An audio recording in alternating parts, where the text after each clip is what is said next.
Salam.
Aviani, Yasmin, Kartika, Maisi, Pati, Elsa, Alan,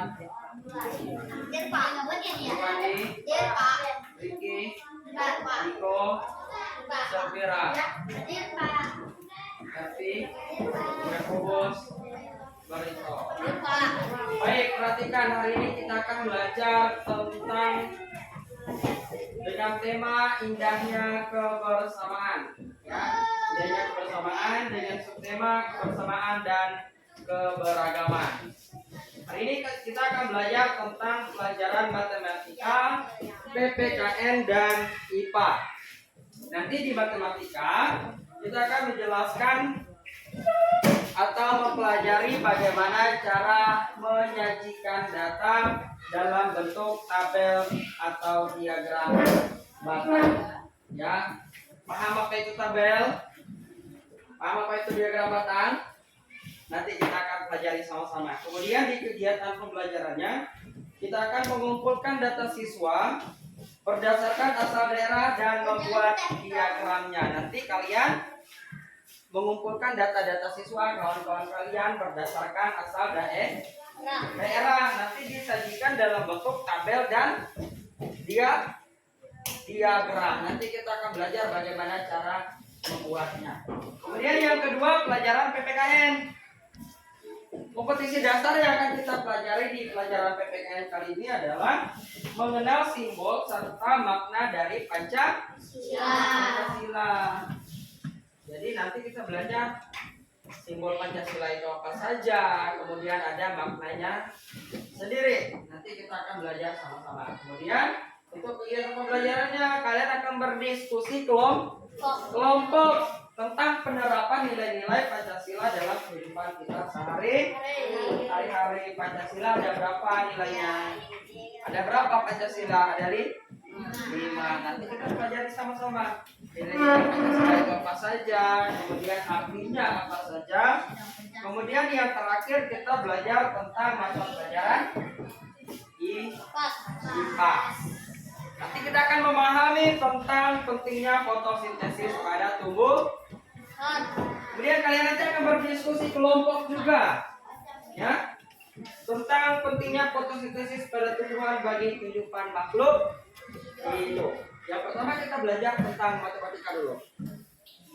Matematika.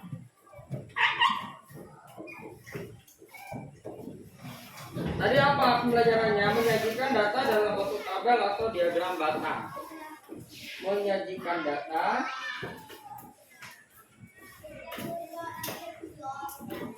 dalam bentuk tabel dan diagram batang.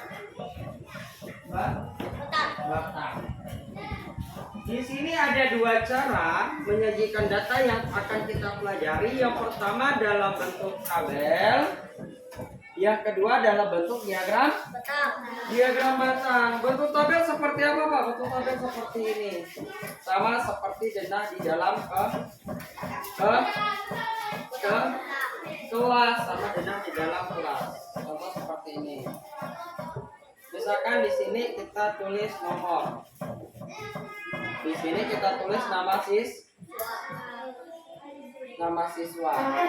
Di sini kita tulis asalnya dari mana.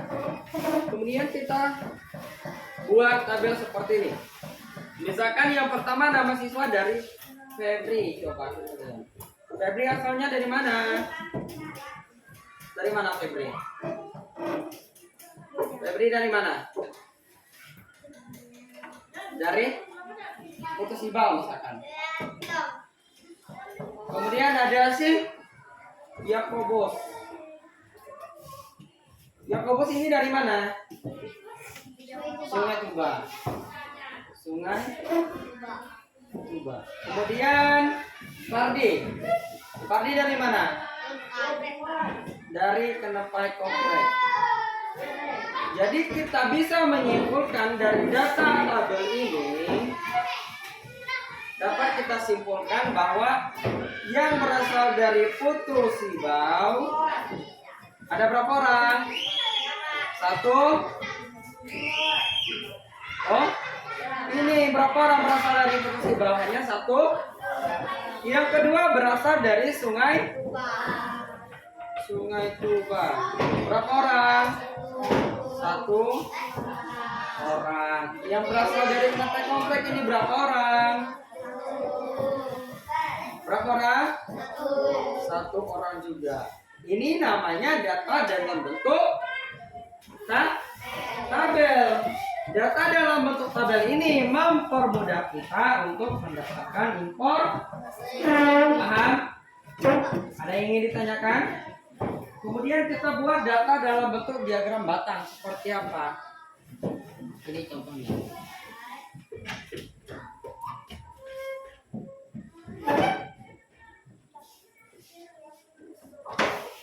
Contohnya seperti ini. Ini ada Fardi, ada Sofian, ada RP, dan Tika. Ya, ini bentuk batang. Diagram batang.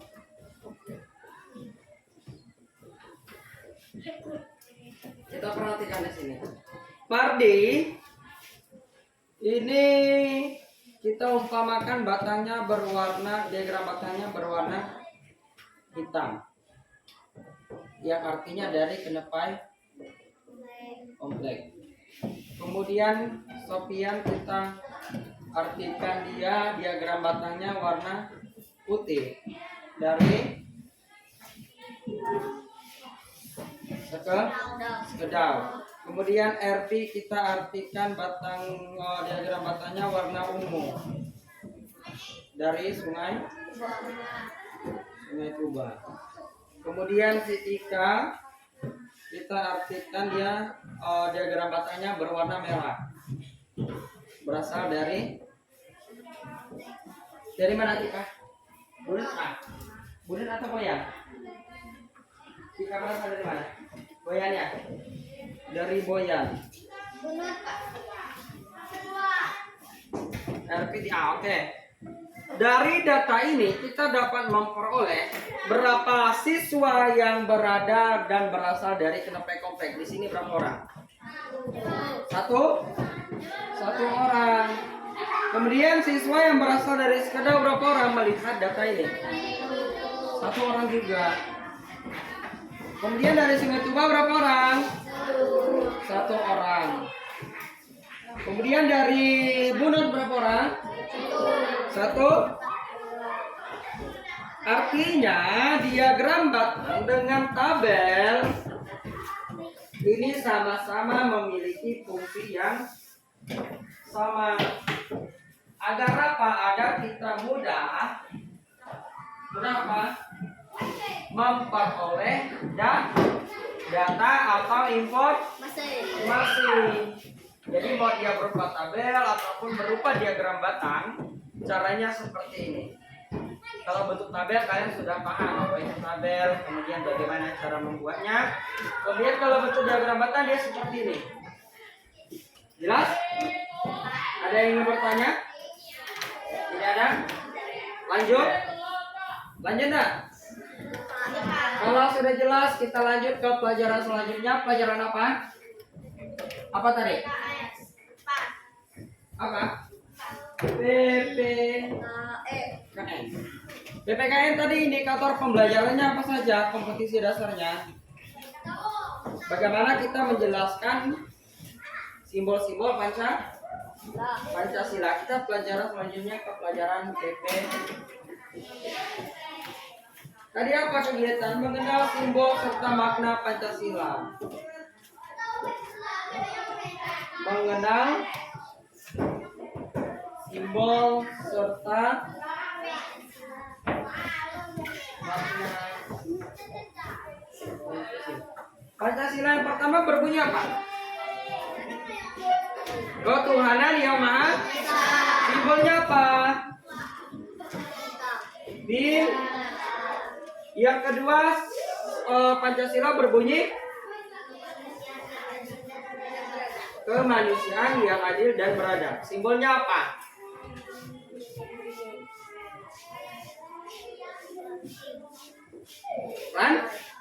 Rantai. Yang ketiga, bunyinya apa? Persatuan Indonesia. Simbolnya adalah pohon. Yang keempat apa? Kerakyatan Yang dipimpin oleh hikmat bijaksanaan dalam permusyawaratan dan perwakilan. Simbolnya adalah kepala banteng. Yang kelima, bunyinya apa? Yang kelima bunyi keadilan sosial bagi. Simbolnya adalah padi dan kapas. Coba kita sama-sama. Pancasila. Kalian ikuti Bapak. Pancasila. Satu. Ketuhanan Yang Maha Esa.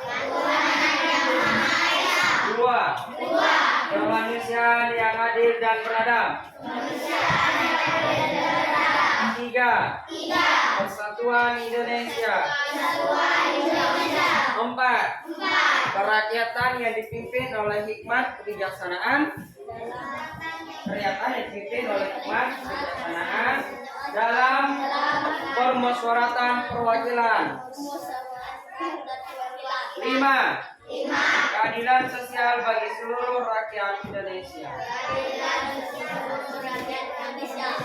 Jadi simbolnya yang pertama itu apa? Adalah bintang. Yang pertama apa? Dari ketuhanan Yang Maha Esa. Simbolnya adalah bintang. Kalau di dalam kehidupan sehari-hari ketika kita mendengar adanya ketuhanan Yang Maha Esa, artinya tidak boleh apa? Tidak boleh memilih teman berdasarkan agama. Mau di agama Islam, Katolik, Buddha, Hindu, Kristen, Konghucu juga sama saja. Ya, kenapa? Karena simbolnya adalah bin.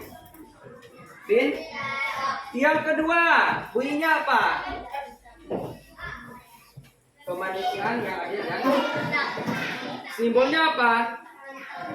Rantai, artinya kita ini adalah manusia atau makhluk sosial. Itu tadi apa itu makhluk sosial? Sering sekali kita pelajari makhluk sosial adalah makhluk yang tidak dapat hidup apa Pian? Sendiri pasti memerlukan bantuan orang lain. Wah, ini tuh makhluk sosial ya Pak D. Makanya kita diibaratkan sebagai rantai. Rantai itu tidak akan putus. Satu gulungan rantai itu tidak akan putus. Ya. Yang ketiga, pohon beringin. Bunyinya gimana? Persatuan Indonesia. Diharapkan dan dimaknai adanya pohon beringin. Artinya apa? Kita memiliki satu fondasi meskipun memiliki akar yang banyak. Contoh pohon beringin. Pernah lihat pohon beringin? Pernah ya? Akarnya banyak. Betul tak?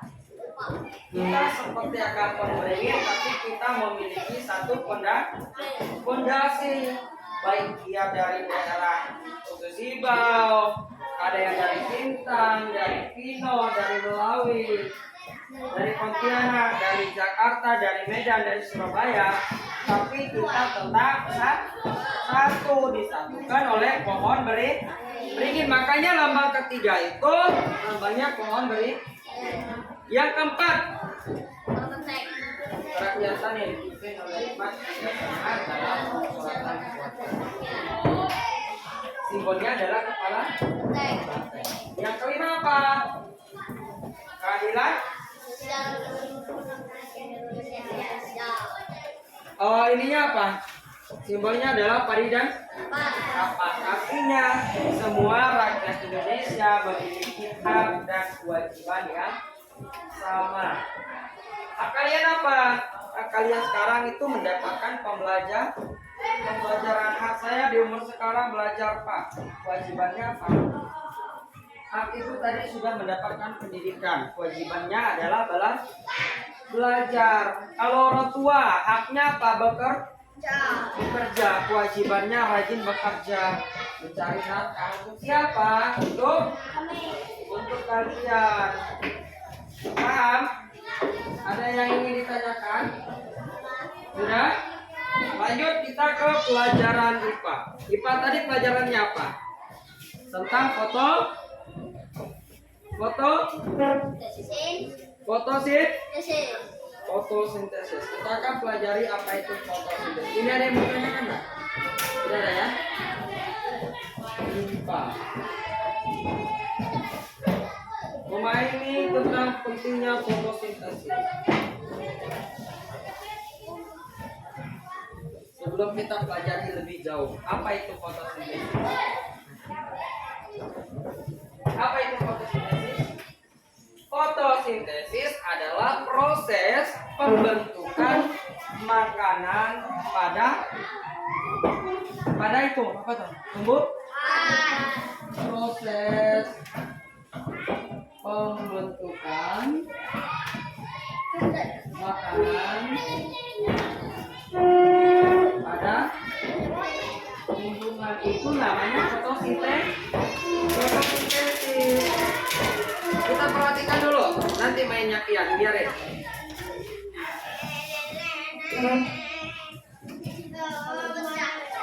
Nah, kita perhatikan pian, perhatikan ke depan, nanti main.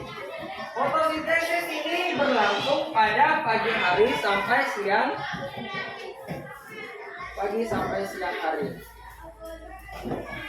Fotosintesis dibantu oleh sinar matahari. Kalau tidak ada sinar matahari, mereka tidak bisa melakukan fotosintesis. Fotosintesis bisa nggak terjadi malam hari? Kenapa tidak bisa? Karena tidak adanya sinar matahari.